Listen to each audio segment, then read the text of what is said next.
Oh, listen, my name is Pat Schur, and for those of you that don't know me, listen, I'm aware that I'm what the Thor movies would look like if they were made by PBS instead of Marvel.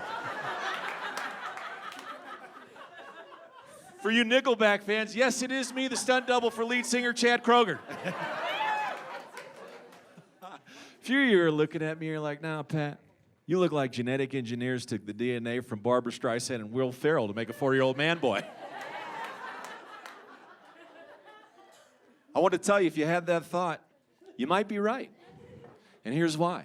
It's because I was raised by a single mother who conceived me with artificial insemination. Yeah, that's not a joke. I wish it was every Father's Day. Any other AI babies in the house? No, just a bunch of regular sex babies in Exodus?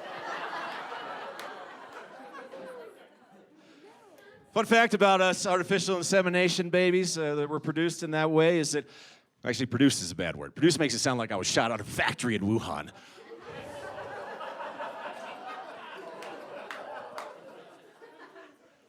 So I actually have ADD, which you intelligent people know stands for absent dad disorder. Which means I am easily distracted by any good-looking male figure who pays attention to me. Like you, sir. What's your name? Trent? Trip. Trip, would you like to be my papa? Yes! He said yes! I knew you'd come to a show. Only if I call you daddy. I'm not from Kentucky. Allow me to clear up a couple misconceptions about my conception based on numerous conversations I've had with people. I was, a lot of people growing up, they used to call me a test tube baby. I was conceived in the early 80s. There were no test tubes involved in my conception. The correct term is Dixie Cup baby.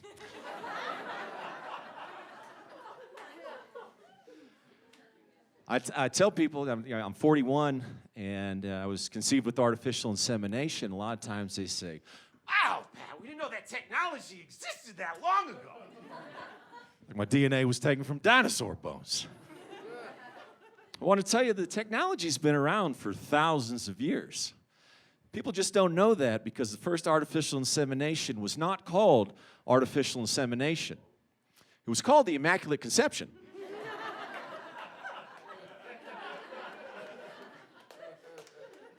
I think the term immaculate is inaccurate.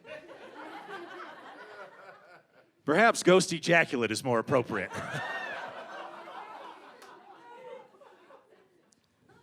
First time I ever did that joke, girl comes up to me after the show and she goes, "Oh, you think you're so funny? You think you're the second coming of Christ?"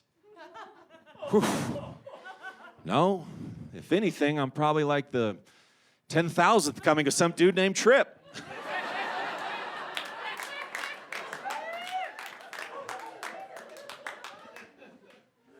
I hate it when I'm in bed with a woman and she asks me who her daddy is.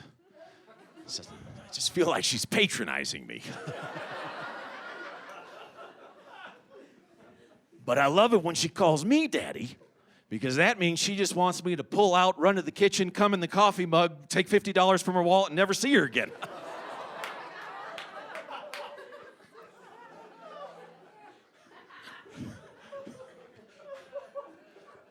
I don't do that.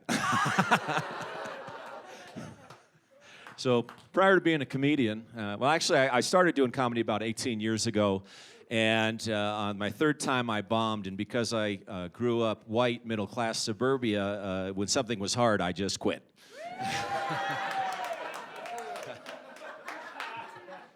And so I quit for 15 years. And I decided I need to go in the corporate world. Basically, I was in the corporate world, and I got really unhappy with life because I knew I wasn't doing what I loved doing, which was just making people laugh, like you good people here tonight. And I just got real depressed, and I started partying a lot, and I was like, I got to do this. I can't live the rest of my life like this. So I made plans to quit and to pursue my dream of comedy.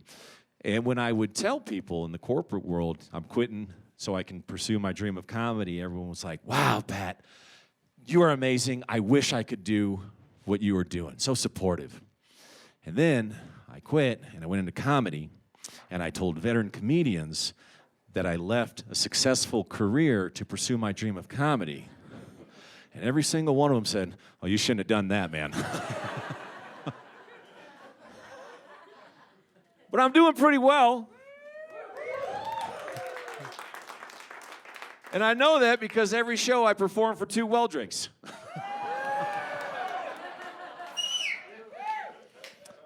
So I quit, right? And I was born and raised in Denver.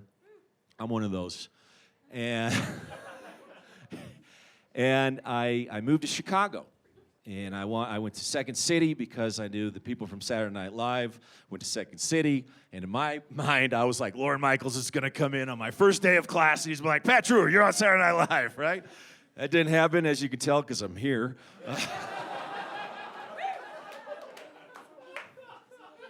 And, you know, Chicago's a different kind of place.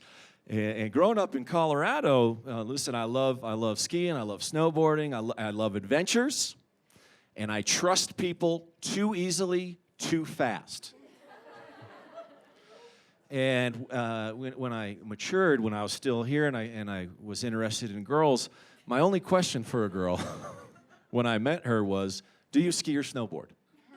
That's all I cared about. If she said yes, great, we're getting married, you know?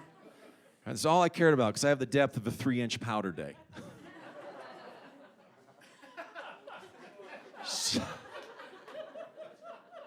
I moved to Chicago, and in the first year of living in Chicago, I'm going to keep this clean, I brought 2 girls home with me to play a game of Connect 3.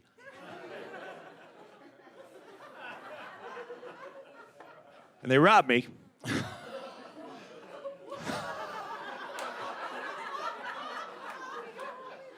That's not a joke.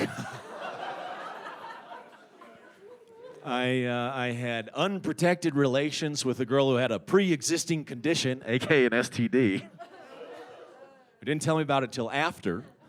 Don't worry, we're all clear. Front row, don't worry.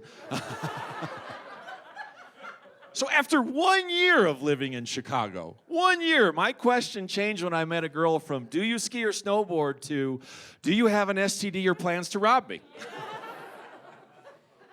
If yes, let's open a bottle of wine and see where the night takes us. Getting robbed is tough. That's a rough one.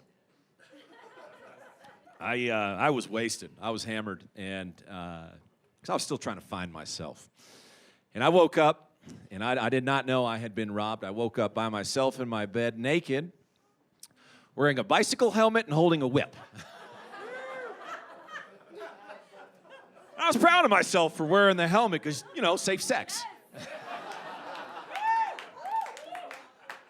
and the whip because, well, I am a kinky guy. And that surprises a lot of people because I look like I'd bring a cheese platter to an orgy.